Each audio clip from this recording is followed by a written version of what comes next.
Bienvenidos, soy la profesora Olaya Martín Rodríguez y en esta sesión voy a explicar la primera parte de la unidad 1 que versa sobre la responsabilidad del empresario por contingencias profesionales. Concretamente, lo que vamos a ver en esta primera sesión es qué se considera como accidente de trabajo, es decir, la definición legal de accidente de trabajo que nos indica el propio artículo 156.1 de la Ley General de la Seguridad Social. A continuación vamos a explicar una serie de accidentes de trabajo que expresamente así los han indicado el legislador en el apartado 2 del artículo 156 de la Ley General de la Seguridad Social. Y aquí, dentro de este segundo apartado, nos encontramos con el accidente in itinere que vamos a explicar en mayor medida. Y también explicaremos lo que es el accidente en misión. Luego, a continuación, voy a explicar los accidentes no laborales que se encuentran recogidos en el artículo 156.4 y, por último, las enfermedades profesionales que están recogidas en el artículo 157 de la Ley General de la Seguridad Social. Bien, como sabéis, el sistema de seguridad social estructura su acción protectora sobre la base de dos tipos de contingencias. Por un lado, las comunes y por otro lado, las profesionales. Las contingencias comunes son las no laborales, es decir, son aquellos accidentes no laborales y aquellas enfermedades no laborales. Y por su parte, las contingencias profesionales son el accidente de trabajo y la enfermedad profesional. La distinción entre unas y otras contingencias tiene efectos, por ejemplo, en cuanto a la gestión, en cuanto a la cotización y en la intensidad de la acción protectora de las contingencias comunes con respecto a las profesionales. En concreto, por ejemplo, las contingencias profesionales se caracterizan porque tienen unos requisitos más atenuados para acceder a las prestaciones, mejoran las bases de cotización respecto a las comunes, existen prestaciones especiales y cabe la reparación íntegra del daño. Vamos a pasar ahora ya a explicar los accidentes laborales.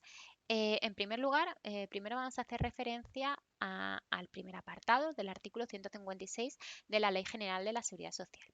Este precepto literalmente nos dice que se va a considerar como accidente de trabajo toda lesión corporal que sufra el trabajador eh, con ocasión o por consecuencia del trabajo que ejecute por cuenta ajena.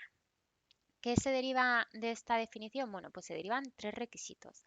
El primero es que exista una lesión corporal, el segundo, que sea sufrida por un trabajador por cuenta ajena y que exista relación de causalidad. Vamos a ver un poquito qué significa cada uno de estos requisitos. En cuanto al primer requisito, la asistencia de lesión corporal, pues aquí vamos a entender como por lesión corporal todo daño o todo perjuicio, no solo es físico, sino también psíquico o fisiológico, ¿vale?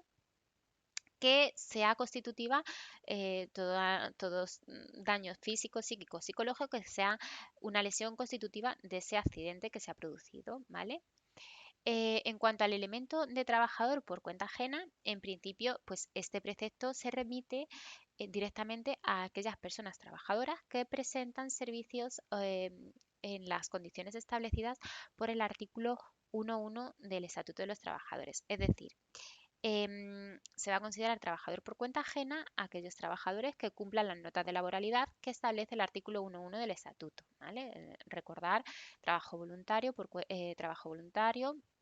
retribuido bajo la subordinación o dependencia de otra persona, ¿de acuerdo? Se dan y de carácter ajeno, ¿vale? Se dan las notas de laboralidad.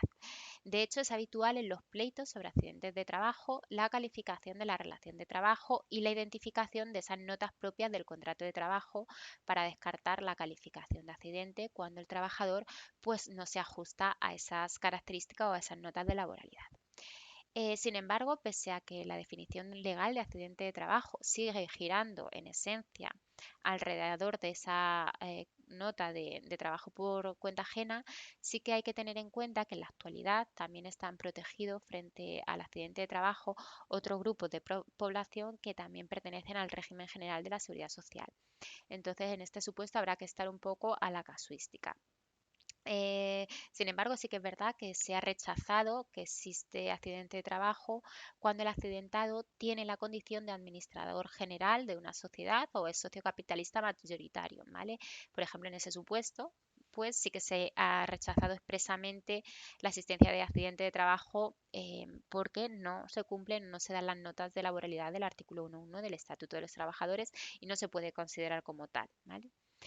Y en cuanto al tercer requisito, que exista relación de causalidad, pues el accidente de trabajo lo que precisa es una conexión entre la lesión que sufre el trabajador y el trabajo que se ejecuta, ¿vale? Esta relación de causalidad puede ser bien por consecuencia del trabajo, es decir, cuando la lesión tiene como causa directa o inmediata el trabajo, por ejemplo, imaginemos la caída de un obrero de un andamio, o con ocasión del trabajo, es decir, como causa indirecta o mediata. Esto lo que significa es que sin la prestación del trabajo la lesión no se hubiera producido o bien no hubiera tenido tanta gravedad como la que presenta. Por ejemplo, bueno, aquí con ocasión del trabajo, pues el ejemplo más fácil es el accidente que sufre el trabajador durante el camino al trabajo, al ir y volver, ¿vale? Eso sería con ocasión del trabajo. Pero lo cierto es que en base a esa definición de la legislación, pues no existe una línea jurisprudencial clara, ya que en ocasiones pues existen sentencias que parecen contradictorias y siempre existe algo de incertidumbre cuando se presenta una demanda de consideración de un accidente como laboral. Bien, vamos a pasar ahora ya a los accidentes laborales que establece expresamente el artículo 156.2, ¿vale? El primero que nos indica es el accidente in itinere, que es el sufrido por el trabajador al ir o al volver del lugar del trabajo y que este accidente vamos a ver de manera más detenida un poquito más adelante. El segundo que nos indica el segundo apartado del artículo 156 de la Ley General de la Seguridad Social es el sufrido con ocasión o como consecuencia del desempeño de cargos electivos de carácter sindical. Luego también nos indica que va a ser accidente de trabajo, pues el que deriva con ocasión o como consecuencia de actos de salvamento o de naturaleza análoga que tengan conexión, aquí lo importante es eso, siempre la conexión con el trabajo. Igualmente, también se va a considerar como accidente de trabajo las enfermedades que no están incluidas en el artículo 157 de la Ley General de la Seguridad Social y que contraiga el trabajador con motivo de la realización de su trabajo, ¿vale? Siempre que se pruebe en este caso, pues que tiene causa exclusiva de la ejecución del trabajo. Igualmente, también se va a considerar como accidente de trabajo aquellas enfermedades o aquellos defectos que padezca con anterioridad el trabajador y que se hayan agravado como consecuencia de una lesión que ha sido origen de un accidente, ¿vale? Lo determinante en este caso es que los efectos incapacitantes se produzcan o se pongan de manifiesto con ocasión o como consecuencia del trabajo que venía desarrollando, ¿vale? El trabajador, ¿vale? Eh, la presunción de accidente de trabajo también alcanza a aquellas denominadas enfermedades intercurrentes, ¿vale?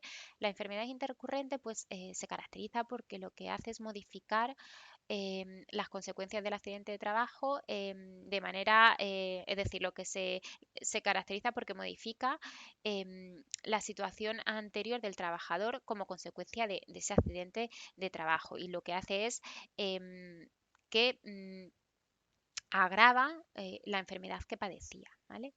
Ya junto al concepto de accidente de trabajo y a los supuestos concretos que hemos visto en el artículo 156.2 de la Ley General de la Seguridad Social, el artículo 156.3 lo que hace es establecer o introducir, el legislador aquí lo que introduce es una presunción de existencia de accidente de trabajo para que el que se produzca en tiempo y en lugar, ¿vale? Es decir, se va a presumir, tal y como indica este apartado tercero, pues que existe accidente de trabajo siempre que se produzca en tiempo y en lugar, salvo, nos indica, prueba en contrario, ¿vale?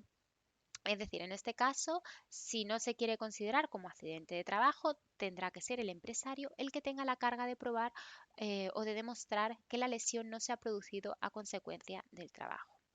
Esta presunción no se tiene que confundir con las situaciones que se han enumerado en el artículo 156.2, em, a las que se les otorga la consideración de accidente de trabajo como tal, ¿vale?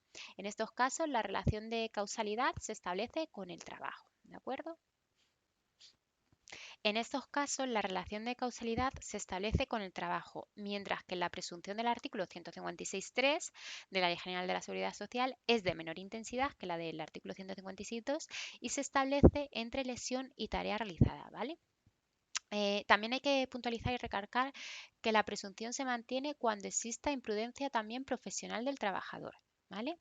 Y también, aunque exista culpa civil o criminal del empresario, de un compañero o de un tercero ajeno, salvo que se acredite de forma suficiente que no guarda relación con el trabajo, ¿vale? Vamos ahora a pasar a explicar el accidente de trabajo en itinere de manera más detenida, ¿vale? Este es uno de los accidentes laborales que contempla el artículo 156.2 de la Ley General de la Seguridad Social, como os he comentado. Bien, el accidente de trabajo en itinere es un accidente que se caracteriza como impropio porque deriva de circunstancias concurrentes en la actividad laboral, que son el desplazamiento que debe realizar el trabajador, perdonar, para dar cumplimiento a su prestación de servicio, ¿vale? Esta modalidad de accidente se introdujo por parte de la jurisprudencia y se introdujo en la ley mediante la ampliación del concepto de accidente de trabajo a nivel legal, ¿vale? Em, en este sentido, la jurisprudencia lo que exige para que se considere como accidente de trabajo en itinere es el cumplimiento de una serie de requisitos. El primer requisito es el requisito teleológico, ¿vale? Este requisito lo que significa es que el accidente tuvo lugar por el desplazamiento del trabajador por ir o por volver del trabajo. Es decir, de no haberse producido ese desplazamiento, no hubiera tenido lugar el accidente.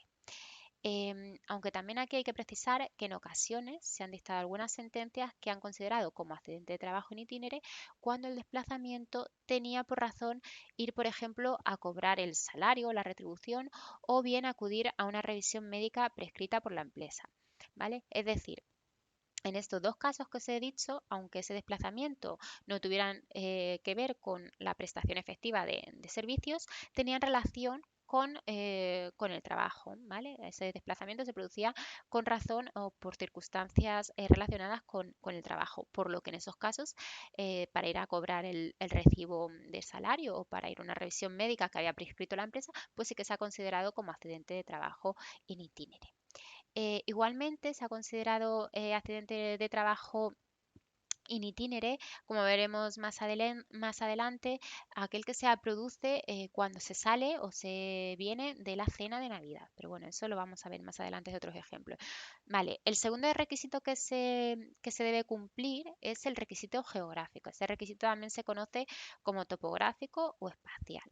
¿Qué significa este requisito? Bueno, pues que el accidente de trabajo tiene que tener lugar en el camino que va o viene del domicilio del trabajador a su trabajo, ¿vale?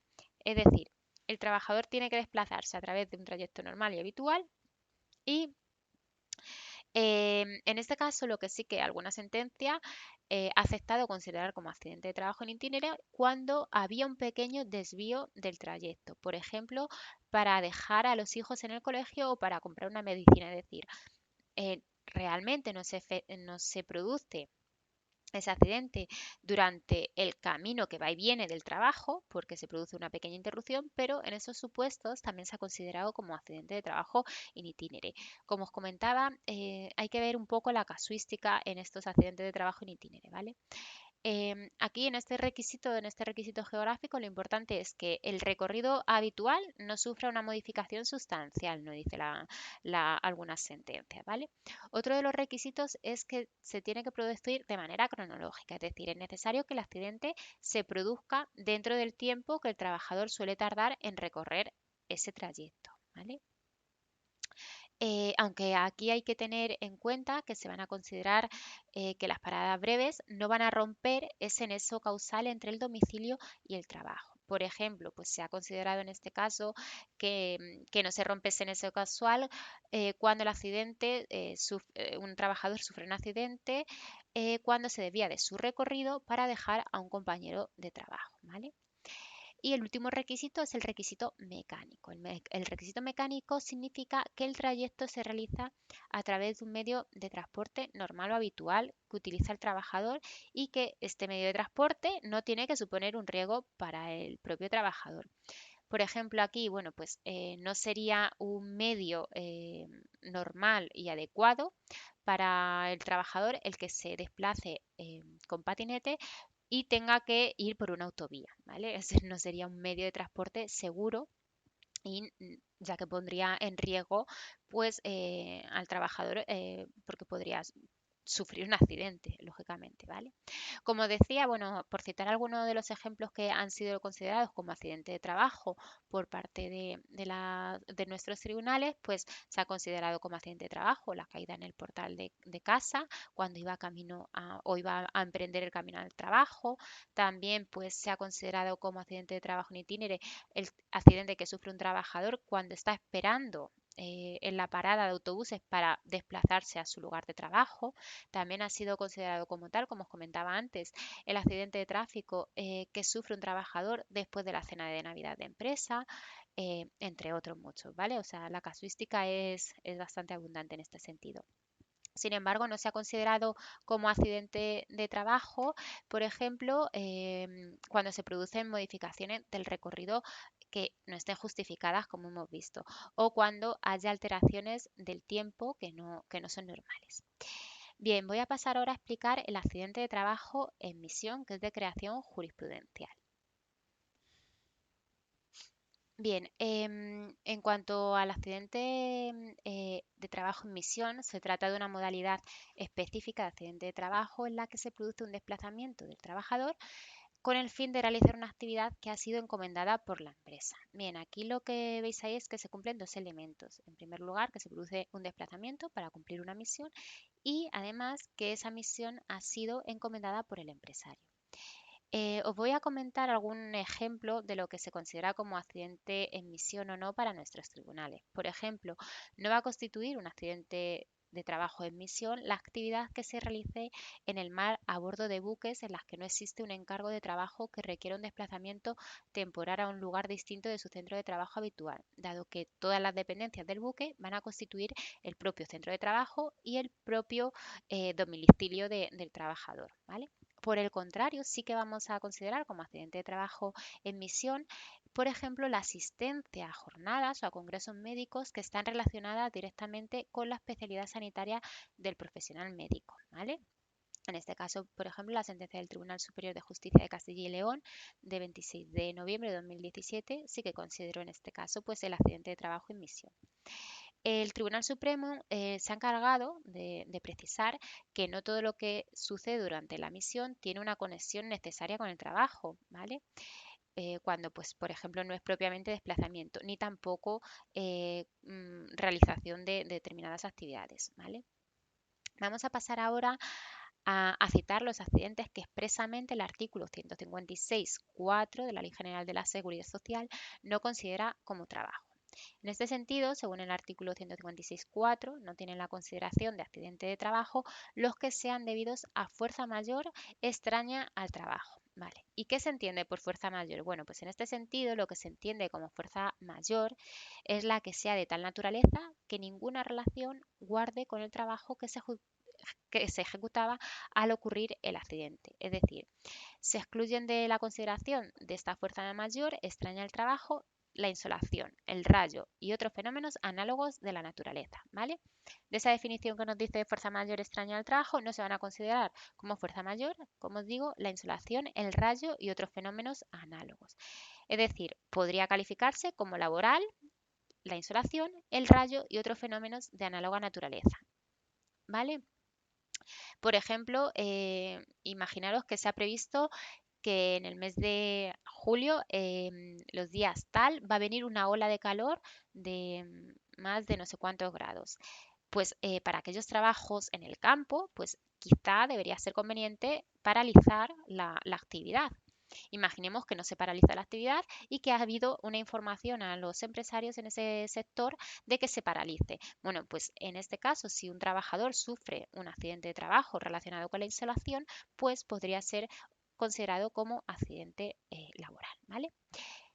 Este precepto es matizado por el artículo 156.5 de la Ley General de la Seguridad Social, ¿vale? Cuando nos indica que no van a impedir la calificación como accidente de trabajo los debidos a la imprudencia profesional del trabajador, ¿vale? Por un lado, esta imprudencia profesional hay que distinguirla de la imprudencia temeraria, ¿vale? La imprudencia temeraria nos la cita el artículo 156.4 de la Ley General de la Seguridad Social. Y esta imprudencia temeraria lo que hace es referirse a que el trabajador no ha tenido en cuenta las normas elementales de precaución ni prudencia y ha asumido de manera voluntaria ciertos riesgos que son innecesarios y además son graves, ¿vale? En el desempeño de su actividad. Y por otro lado está la imprudencia profesional, que es la que nos indica el apartado quinto del artículo 156.5 y que es la que deriva del ejercicio habitual de un trabajo por cuenta de un trabajo cuando un trabajador, aun contando con experiencia y con conocimientos suficientes, pues comete determinados errores porque omite o porque aplica de manera equivocada pues sus conocimientos. Entonces, es importante que se distingan esos dos conceptos, imprudencia temeraria e imprudencia profesional.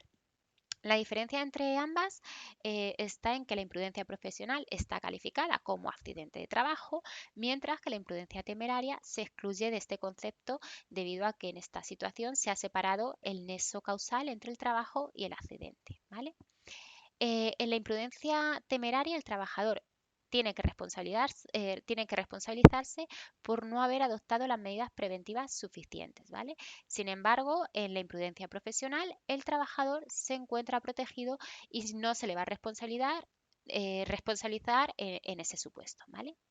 Por último, la Ley de Seguridad Social precisa que tampoco impide la calificación de accidente de trabajo, sería este otro supuesto, aquellos en los que concurra culpabilidad civil o criminal del empresario, de un compañero o de un tercero, salvo que no guarde relación con el trabajo, ¿vale?